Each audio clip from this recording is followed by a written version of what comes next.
Bueno, comenzamos entonces la segunda ronda de ponencias de la mañana. Empiezo yo con la primera.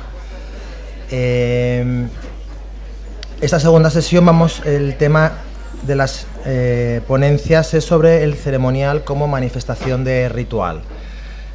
Hay tres ponencias, la primera es la mía, luego tenemos otra sobre la ceremonia de toma de posesión en Estados Unidos, y otra sobre el ceremonial desde el punto de vista de la ficción televisiva.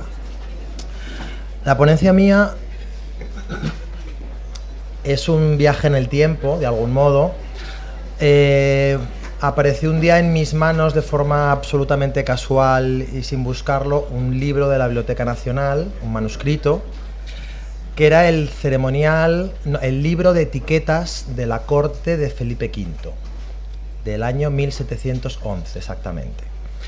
Y yo soy un poco raro porque me gusta mucho lo de buscar en archivos y buscar papeles viejos, y encontré esto, me pareció muy interesante, empecé a buscar más información. Y resulta que te das cuenta desde hace muchísimos años lo que hoy en día nos parece tan moderno como es el planificar las ceremonias, los actos, la comunicación, la imagen, pues realmente no hemos inventado nada nuevo, sino que es una cosa que desde hace muchos años se hacía, y muchas veces con mucha más efectividad y con un mejor resultado muchas veces que nosotros con tanta tecnología muchas veces conseguimos. Sobre todo porque antiguamente no había las herramientas que tenemos ahora mismo para multiplicar el efecto de los actos, sino que el acto era lo que pasaba en ese momento y era prácticamente la única herramienta de comunicación política que había en esos momentos. ¿Por qué, aparte de por qué este documento, por qué este manual de etiquetas de la corte de Felipe V tiene una importancia importante? Porque fue un cambio de monarquía, de la Casa de Austria a la Casa de Borbón, lo cual manifestaba que el cambio de casa real que en ese momento estaba en España se manifestaba también en las propias ceremonias, lo que significa que las ceremonias en sí son una herramienta muy importante que ayudan a manifestar todos esos posibles cambios, mensajes que se estaban dando. Nos encontramos con que en España el último rey de la Casa de Austria, de los Habsburgo, Carlos II, ese señor que veis en el retrato con gesto extraño, Carlos II era llamado el hechizado, fundamentalmente porque tenía un problema genético. Era descendiente de primos y primos y primos y primos, lo cual había una degeneración genética importante, que era una persona que tenía serios problemas mentales, era una persona que era estéril, lo que hizo que la Casa de Austria se extinguiese en España con este rey porque no fue capaz de tener herederos. Este rey falleció sin descendencia y aparte de eso había muestras claras de incapacidad mental, lo que hacía que realmente el gobierno de España en ese momento no estuviese en manos del rey, sino que estaba en manos de la corte. Los que realmente marcaban la pauta de lo que se hacía en el reino de España en esos momentos eran los nobles, los cortesanos, los grandes de España. Esto hacía que a los propios reyes ya les interesaba que el rey estuviese aislado. Era un rey que por los problemas que tenía se volcó mucho en la religión, vivía prácticamente en fase de oración constante, aislado en zonas del palacio donde prácticamente nadie lo veía, y su esposa también de algún modo participaba de esa forma de vida. Con lo cual era el terreno absolutamente abonado para que los nobles de la zona hiciesen y deshiciesen a su antojo con respecto a eso. El fallecimiento de Carlos II abrió una guerra sucesoria en España con respecto a quién debía ceder el trono. Todos sabéis un poquito cómo fue la historia. El reino de España, la Casa Real Española, quedó en manos del nieto de Luis XIV, la Casa de Borbón. El nieto era Felipe de Borbón-Anjou, que es la familia real española, es la familia real de Borbón-Anjou, la línea de Anjou. Y este señor se encontró con muchos problemas a la hora de entrar en España. Es decir, de entrada los nobles españoles no querían un rey francés, las relaciones entre España y Francia no eran excesivamente agradables, ellos preferían un rey austriaco, con lo cual las casas nobiliarias españolas pusieron muchos problemas para hacer todo tipo de ceremonias o actos o modificaciones con respecto a lo que había. Lo primero que intentaron fue tomar todo el control con respecto a todo lo que hacía el rey, para seguir haciendo lo que se estaba haciendo hasta ese momento, es decir, que nadie nos quite lo que estamos haciendo, porque si alguien viene a hacer otra cosa me puedo quedar sin lo que tengo. Y fundamentalmente lo que intentaban es introducir gente de su ámbito. El nuevo rey vino con la condición de que él tenía que traer su propia corte, sus propias personas de confianza, cosa que no gustó nada a las casas nobiliarias españolas. De hecho, cuando él llegó a España, en el momento de hasta la frontera vino escoltado por nobles franceses, y al llegar a la frontera los nobles franceses obligaron, los españoles, a que los nobles franceses no cruzasen la frontera, porque a partir de ese momento ellos tomaban el control del nuevo rey. Se agarraron durante mucho tiempo a un documento que es el testamento de Carlos II. Carlos II dejó en su testamento la obligación de que todos los nobles que estaban a su servicio, a su fallecimiento, siguiesen al servicio de la corona española. Fue un tema que de algún modo a Felipe V le ató las manos, porque una de las formas de las que conseguiría que los nobles lo aceptasen es respetar el testamento de Carlos II, lo cual significaba que era vamos a seguir todos en el mismo sitio donde estábamos hasta ese momento. Lo que pasa es que realmente no fue tan sencilla las cosas, no lo pusieron tan fácil. La llegada del nuevo rey, una de las primeras cosas que hizo, se le encargó a uno de los nobles españoles, al marqués de Villafranca, se le encargó que hiciese un informe porque había que reducir los gastos de la Casa Real Española. La Casa Real Francesa, a pesar de que aparentemente externamente era una casa muy lujosa, pero realmente el planteamiento que había es que había que reducir gastos porque era la excusa para poder quitar nobles de la corte. O sea, los nobles de la corte, en vez de pagarles una cantidad, les pagó la mitad, posiblemente algún noble decida abandonar la corte y establecerse por su cuenta. Con lo cual fue un primer paso que hizo. Un segundo paso que hizo, importante, que generó mucho problema, es reducir esa presencia de los nobles. Concretamente se redujo a la mitad. Había 12, lo que se llamaban gentilhombres de boca, que eran los nobles, que eran de algún modo los mayordomos que atendían directamente a la figura del rey, la reina y los hijos de los reyes. Y por otro lado se redujo a la mitad también los que atendían las necesidades de la casa, de algún modo los administrativos, mantenimiento, comida, pagar salarios, pagar sueldos, eran los gentilhombres de la casa que se llamaban. Esta figura de los gentilhombres hoy en día existe todavía en el Vaticano con esa denominación. Bueno, pues se redujo a la mitad, lo que provocó grandes enfrentamientos, grandes molestias por parte de todos los nobles. Pero los nobles seguían con su planteamiento de que el rey tenía que estar aislado, tenía que estar encerrado en palacio, no interesaba que el rey se viese, porque cuanto menos se viese el rey, menos se sabía que había cambios, y no interesaba que la gente se moviese. Evidentemente, Luis XIV, rey de Francia, no le gustaba ese planteamiento y utilizaba la figura de su embajador, el embajador que tenía en Francia, para exigir a los nobles españoles y al rey de España que el rey de España tuviese más visibilidad. Había que modificar el ceremonial de la corte para que el rey tuviese más actos públicos, más contacto con los nobles y más actos fuera del palacio. Comenzaron entonces, a partir de ahí, toda una serie de reformas dentro del ceremonial en la corte española. Una de las primeras reformas fue la de introducir una actividad pública en la figura del rey. Concretamente, el rey todos los días siempre tenía que hacer actos por la mañana en el Alcázar y en el Casón del Buen Retiro. Todos los días, todas las mañanas tenía acto con los nobles de la corte, en Palacio y en el Casón del Buen Retiro. Y 2 días a la semana además tenía audiencias públicas dentro del palacio con aquellas personas que lo solicitasen. Normalmente suelen ser nobles, representantes de otros países, de otros reinos. Nuevamente interviene Luis XIV con su embajador, porque lo que estamos viendo es que todo eso aún así sigue siendo poco. Luis XIV quiere que su nieto tenga mucha más visibilidad para conseguir ser aceptado plenamente por los nobles y por los ciudadanos, los súbditos del Reino de España.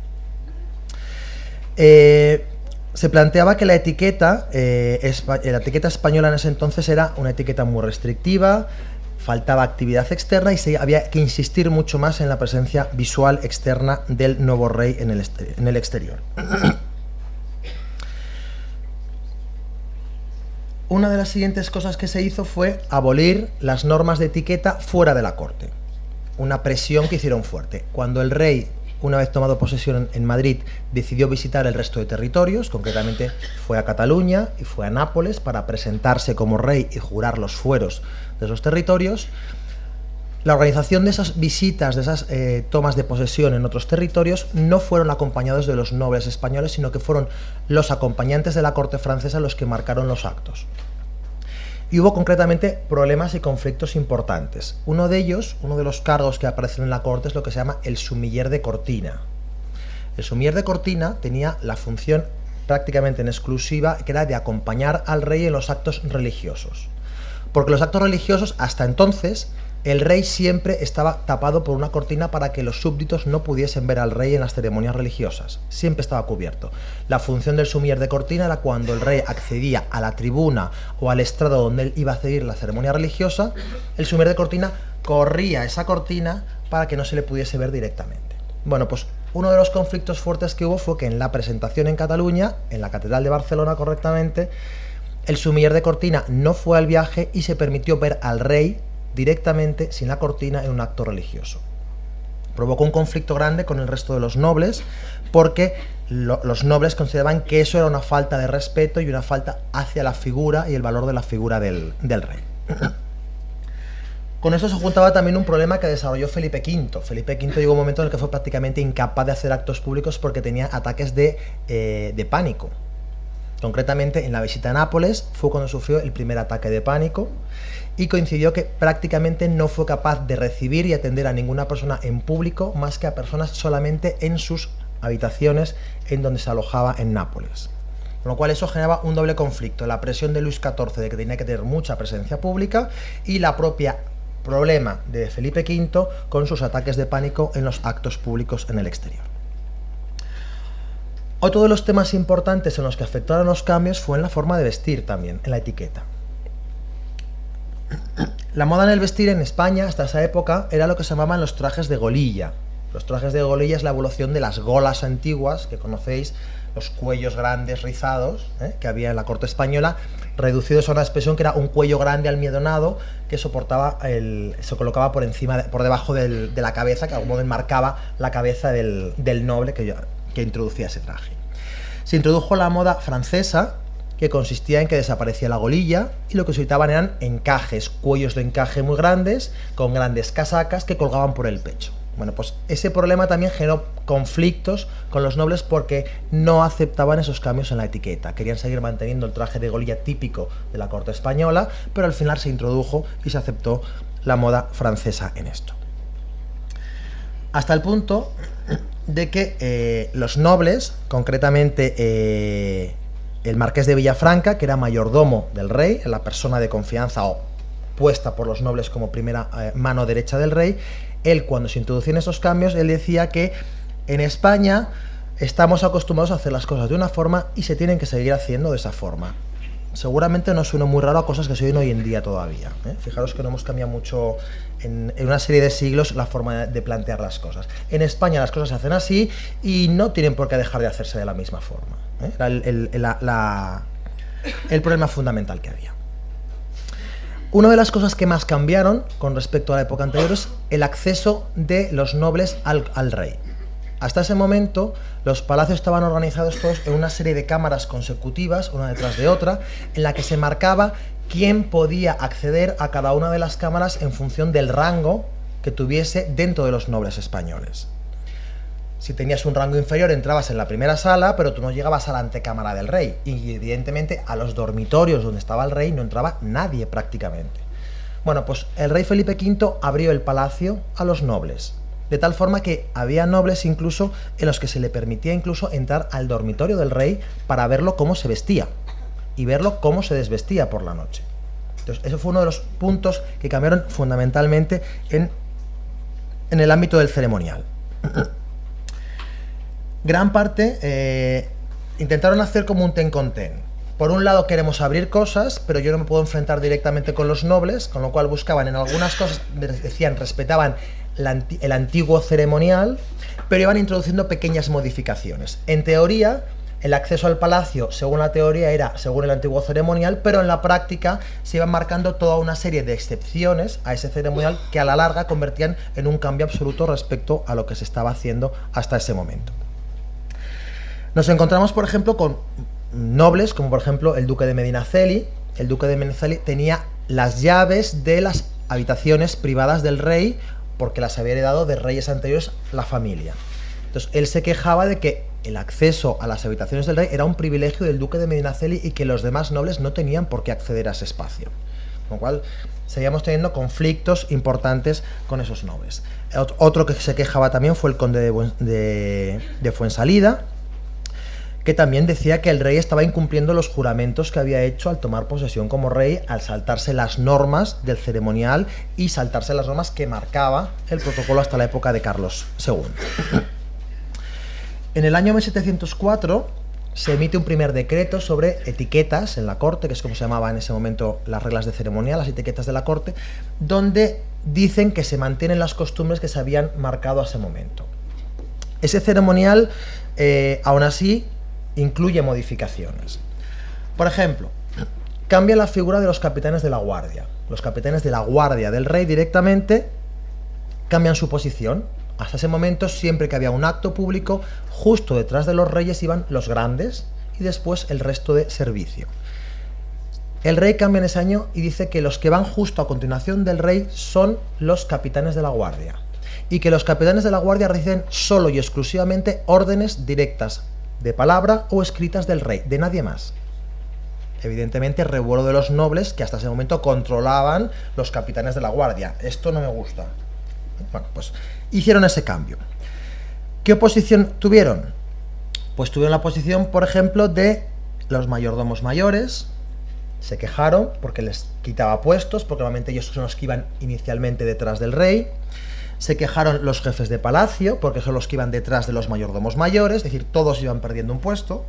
Y se quejaron los grandes, los nobles con categoría de grandes, porque también ellos iban bajando un puesto en el ceremonial, en las precedencias que se establecían en ese palacio. Un conflicto importante surgió en el Te Deum, que se hizo en el 25 de septiembre del 75 como aniversario de la llegada del rey Felipe V a España. El conflicto fue porque el mayordomo mayor normalmente siempre se sentaba en una silla detrás de donde se sentaba el rey. Y él dijo que detrás de donde se sentaba el rey se colocaba el capitán de la guardia, no el mayordomo mayor. El mayordomo mayor iría a un banco en primera fila destacado con el resto de los nobles. Bueno, hubo un conflicto que provocó que gran parte de los representantes y de los nobles boicotearan la ceremonia y al final se tuvo que hacer de forma privada, en la que acudió prácticamente el rey, la reina y el capitán de la guardia, porque el resto de nobles se negaron a asistir a ese Te Deum porque se les estaba rebajando el puesto que tenían tradicionalmente en los actos de la corte.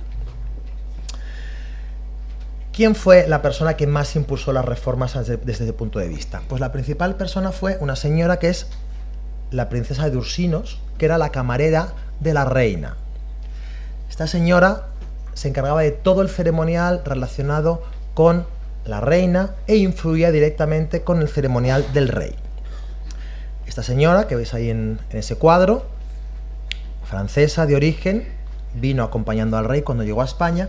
Esta señora se encargó de modificar las distribuciones del alcázar. Se modificaron las habitaciones. Hubo obras, se modificaron la estructura de habitaciones que había en el alcázar, se cambió. De tal forma que, por ejemplo, uno de los principales cambios que se hizo fue que los reyes dormían en un dormitorio común.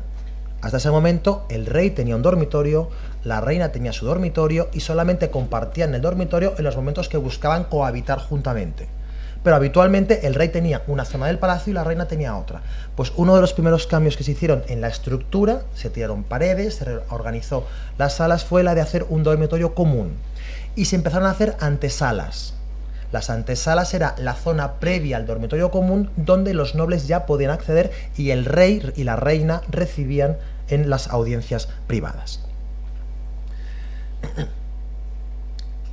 Esta es una de las frases que decía Luis XIV cuando se empezaron a introducir esos cambios. Me alegro de que vuestros súbditos puedan veros en vuestra capital de una manera adecuada a vuestra dignidad.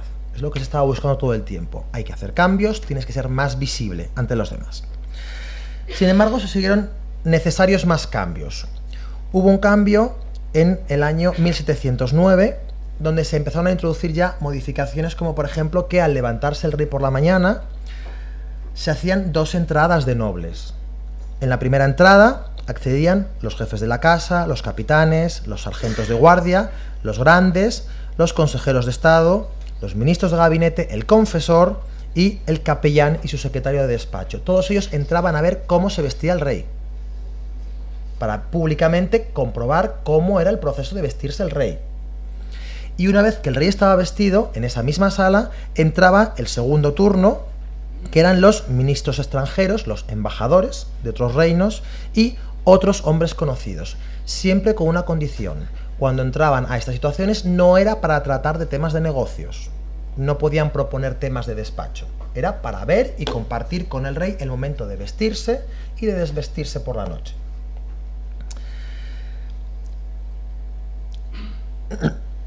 Igualmente, una vez que se ha vestido el rey, se celebraban unos rezos, y después de los rezos es cuando se acceden al cuarto de la reina para vestir a la reina. Y los nobles acceden al cuarto de la reina para ver cómo se viste la reina. Fijaros hasta qué punto se llega a abrir el palacio a la actividad con respecto a lo que estaba haciendo hasta ese momento. La única zona que no era visible para el público era lo que era el dormitorio real. El dormitorio real tenía la zona de cama y una zona previa que era las habitaciones, los cuartos de los reyes. ¿Qué pasa? Que todos los actos privados del monarca se convierten en actos públicos, porque es una forma de que el rey y el monarca se relacione con el entorno y que sea aceptado y reconocido por el público. Uno de los puntos donde hay más reglamentaciones es en el ceremonial diplomático, porque la relación con otros estados, con otros reinos en esos momentos, es fundamental para el mantenimiento de las monarquías. ¿Por qué? Porque gran parte de las monarquías viven en función de la relación y de los matrimonios que yo pueda hacer con otros reinos que me mantengan y que me ayuden a mantener el poder o el estatus que yo mantengo en esa situación. En ese manual sobre ceremonial diplomático, que podríamos decir, hay una mezcla constante entre las costumbres antiguas y conflictos constantes por introducir normas nuevas. Se hace público la presencia de la apertura de las habitaciones del rey, de hecho se hace mención constante a que los ministros extranjeros pueden acceder a las estancias del rey, y por otro lado se regula muchísimo la figura del conductor de embajadores. El conductor de embajadores no tiene la misión que tenemos ahora mismo identificada con el conductor de embajadores, realmente no es el que introducía al embajador delante del rey, el que lo introducía era el mayordomo mayor, sino que la función del conductor de embajadores era el intermediario entre los embajadores extranjeros y la corte. Es decir, cualquier cosa que un embajador extranjero tuviese que hacer tenía que ser a través del conductor de embajadores. Si quería una audiencia, tenía que hablar con el conductor de embajadores y el conductor de embajadores solicitaba la audiencia al rey. Si tenían que acudir a algún acto en la corte, el conductor de embajadores les explicaría cómo es el ceremonial de cada uno de esos actos en los que ellos participaban. Pero no es la figura que hoy conocemos como introductor de embajadores, en la que el que vemos es el que presenta al embajador ante el rey cuando presenta las cartas credenciales. En ese momento no tenía esa función. Era mucho más complicada y mucho más intensa, porque era el intermedio. Cualquier cosa que había que notificar a los embajadores, él era el interlocutor para informar a todos ellos. Y se publica este reglamento en el año 1711, donde se explica todo el procedimiento del ceremonial. Los embajadores se clasifican en diferentes tipos. Hay unos que se llaman embajadores domésticos. Los embajadores domésticos, en el caso de Felipe V, era el embajador de Francia. ¿Por qué? Porque es un rey que viene de la dinastía francesa, con lo cual son, podemos decir, monarquías hermanas, con lo cual el embajador de Francia tenía una serie de privilegios que no tenían otros embajadores.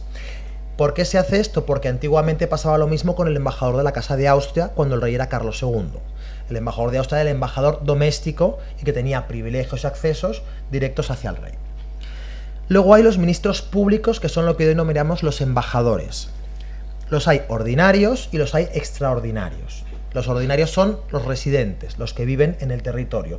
Y los extraordinarios son los que se mandan puntualmente porque tienen un encargo directo del rey para ejecutarlo ante el rey de España. Normalmente eran temporales y una vez cumplida su función volvían y regresaban al reino. Y tenían especialmente trato especial y marcado en el reglamento el nuncio, los embajadores de corona, es decir, los embajadores de otras monarquías, el embajador de la República de Venecia tal cual, y los embajadores de los Estados Generales de Holanda. Tenían un trato y unos privilegios especiales respecto a los demás. Y luego había otra categoría que eran los ministros de capilla. Los ministros de capilla son embajadores de aquellas monarquías que eran católicas y que compartían actos de capilla, por eso se llaman ministros de capilla. ¿Cómo era la llegada de los embajadores? Bueno, la llegada de los embajadores se hacía a través de una recepción pública. La recepción pública es lo que hoy conocemos como la presentación de cartas credenciales. Pues antiguamente se llama recepción pública. Hasta que un ministro extranjero no hacía una recepción pública ante el rey, no podía comenzar sus funciones como tal. Normalmente, al nuevo embajador tenía que notificar en qué momento tenía prevista la llegada al reino. Y normalmente lo notificaba con días de antelación y tenía que esperar a 2 leguas de la entrada de Madrid. 2 leguas aproximadamente son como unos 9,5 kilómetros, ¿vale? Entonces él no podía entrar más de 2 leguas sin que el conductor de embajadores lo estuviese esperando. Os pondré ahora dibujitos que he hecho porque si no, para que os entretengáis también, ¿vale? Entonces veréis cuadros diciendo cosas de las ceremonias. Bueno, entonces el conductor de embajadores los esperaba a 2 leguas con los carros que iban de las caballerizas reales. El rey proponía un carro de caballerizas reales con las mulas que los iba a recoger a los embajadores para introducirlos en el territorio de la Villa de Madrid, ¿vale? Esos introductor de embajadores acompañaba al nuevo embajador hasta el destino que tenía previsto alojarse en Madrid. Hay a veces que había destinos ya fijos, hay veces que se buscaban posadas donde estos embajadores se alojaban. Una vez que este nuevo embajador se alojaba y accedía a Madrid, este embajador tenía que presentar sus cartas credenciales al ministro de Estado. El ministro de Estado era el responsable de aceptar esas cartas credenciales. Había un placet, como el que se hace ahora mismo. Las cartas credenciales decía qué función tiene este embajador. El ministro de Estado decidía si las funciones son aceptables, consideramos que lo que va a hacer es correcto, aceptamos que entre como embajador y se le incorporaba a partir de ese momento. Se notifica a los reyes y se espera que desde la secretaría, el secretario del rey, notifique la fecha para hacer la presentación de cartas credenciales. Una excepción, el único que no tiene que esperar a esto es el embajador de Francia. El embajador de Francia, el mismo día que llegaba a Madrid, entregaba las cartas credenciales al rey esa misma tarde, porque era un ministro doméstico. Fuese que fuese el motivo por el que venía a España, se aceptaba y se permitía que entrase inmediatamente al rey a presentar las cartas credenciales. Una vez notificada la fecha de presentación de las cartas credenciales, se montaba una comitiva. La comitiva consistía en una carroza de las reales caballerizas e iba acompañado de una serie de personas. Uno que era un mayordomo del rey, un gentilhombre de boca, que decíamos que era mano derecha del rey, y el conductor de embajadores. Estos 3 juntos iban hasta la residencia del nuevo embajador con las carrozas y el embajador esperaba en la puerta. Estos 3 señores lo recibían, además especifica que lo saludan con la mano y se suben todos juntos a la carroza. Detrás puede haber un séquito, puede haber cardenales, otros ministros de otros países, etc. Lo que sí que especifica es que no puede haber familiares. Los familiares del nuevo ministro no pueden ir en la comitiva. Se especifica concretamente. Puedan ir detrás, pero no dentro de la comitiva. Una vez montada la nueva comitiva, se dirigen hacia el palacio. En el Palacio Real va primero el coche del embajador, en donde van miembros, acompañantes del embajador, pero que no sean familiares. Después va el coche del rey, donde va el embajador con este séquito que lo está buscando. Y detrás va el caballerizo, el responsable de las caballerizas, por detrás. Llegado al palacio, 2 filas de alabarderos, custodiando todo el recorrido hasta que el nuevo ministro abandone el palacio. Y se hace una audiencia por el rey. El que presenta al nuevo embajador es el mayordomo mayor, no el conductor de embajadores. La ceremonia muy clara. Entra el mayordomo mayor, presenta al nuevo embajador, el embajador hace una primera reverencia al entrar en la sala, se coloca delante del rey y hace una segunda reverencia, exactamente igual que ocurre ahora mismo, eso sí que es igual.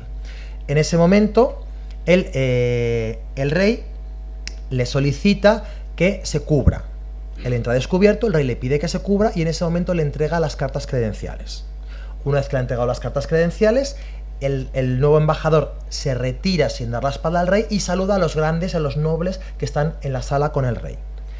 Se retira y a continuación vuelve a repetir la misma ceremonia ante la reina en otra sala. Exactamente igual. Lo que pasa es que ya no entrega las cartas credenciales que se las ha entregado al rey. La misma ceremonia con la reina y saluda a las damas de compañía y a la camarera de la reina. Se retira exactamente igual y a continuación lo mismo con el cuarto del príncipe. Y sucesivamente con cada uno de los infantes. Con lo cual se repite la misma ceremonia en función de tantos miembros tenga la familia real en ese momento. Podemos encontrarnos hasta hacerlo hasta 5 veces y 6 veces cuando estaban todos los hijos del rey Felipe V. Una vez que han acabado el acto, se monta la comitiva y se la acompaña hasta su alojamiento. A partir de ese momento, este nuevo embajador puede colocar el escudo de su rey en sus estancias. Hasta ese momento no puede haber ningún símbolo que identifique que representa a otro rey. A continuación tiene que pedir audiencia al ministro, lo mismo que pasa prácticamente ahora mismo. Pide audiencia al ministro de Estado, que el ministro de Estado se la devolverá posteriormente y lo visitará en sus alojamientos, posteriormente. Vale. Bueno, tenéis imágenes. Audiencias. Hay diferentes tipos de audiencias que se reconocen para estos embajadores. Estas las públicas, que hemos dicho que es la de presentación de cartas credenciales, y luego hay otras audiencias que son pedidas siempre por el conductor de embajadores. Siempre él se pone en contacto con el secretario de despacho para solicitarlo. En función de si son audiencias públicas o si son audiencias de cumplimiento, se solicita a una persona diferente. Cuando son audiencias públicas, formales, se le solicitan al mayordomo mayor. Y cuando son audiencias de cumplimiento, de cortesía, se le solicitan al secretario, en función de a quién sea. Y normalmente siempre las audiencias del rey van a continuación seguidas de audiencia a la reina. A continuación, siempre. Al rey y a continuación a la reina. Y siempre consecutivas. Vale. Actos como días de joyas, festivos del palacio, cumpleaños, navidades, reyes, siempre se invita a los embajadores. Siempre. Norma nueva, que siempre los embajadores de capilla van por delante del resto de embajadores, cosas que hasta ese momento no se hacían, con una excepción, que es el embajador de Malta, que irá siempre detrás de los embajadores de capilla, aunque sea un embajador que represente a un ámbito religioso. No se hacen audiencias en las onomásticas de los reyes, por ejemplo, y los embajadores que son de reinos no católicos, en vez de participar en los actos de capilla por la mañana, se les recibe solamente a ellos por la tarde, para no mezclar los que son católicos con los que no son católicos. Fijaros que también hay un respeto importante a la religión, y yo no impongo a alguien que no respeta mi religión o que no la comparte actos religiosos que sean incompatibles con la suya. En la corte aparecen actos constantemente, desde acceso al cuarto del rey, capillas de comedias, el casón de Buen Retiro, fiestas en la plaza del palacio, fiestas de toros, funciones públicas. En todas se regula de qué forma y quiénes son los que pueden o no pueden acceder a cada una de esas partes. Como ámbito, cosas curiosas que se especifican es que los embajadores de Venecia siempre, si no son caballeros, solicitan al rey que los arme caballeros antes de abandonar el reino de España. Y se especifica exactamente cómo es la ceremonia de armar caballeros a los embajadores. Muy sencillita. El rey recibe sentado al nuevo embajador, el nuevo embajador entra descubierto, se coloca de rodillas en un cojín, el mayordomo le entrega la espada al rey, además se especifica que el pomo de la espada por la mano izquierda y la vaina por la mano derecha. Se la entrega al rey, el rey cruza la espada por encima de los hombros del embajador que se abandona y le dice la frase de Dios os haga buen caballero. Le entrega a besar la espada y a continuación el nuevo embajador se retira porque ya está armado caballero. O sea, es tan sencillo como eso la ceremonia. Y también hay ceremonias, por ejemplo, para imponer birretes a los cardenales. Y se especifica, cuando el Papa nombraba un cardenal, el birrete lo imponía al rey.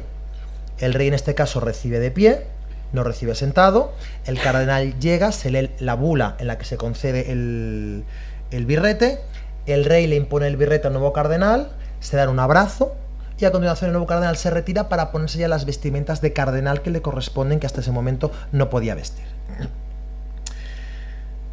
Al final de del reinado de Felipe V hay cambios importantes porque el rey se encierra, por esos problemas que decíamos de terror escénico, desaparece prácticamente el ceremonial. Fijaros el cambio tan grande que hay, un apogeo muy grande de actos y de repente vuelve a desaparecer todo. El rey se aísla él mismo en la corte, no por presión de los nobles, sino por falta de valor para aceptar los actos públicos, y se recluye en el dormitorio real. Prácticamente no sale ni se contacta ni tiene ningún tipo de relación con los nobles, con el exterior.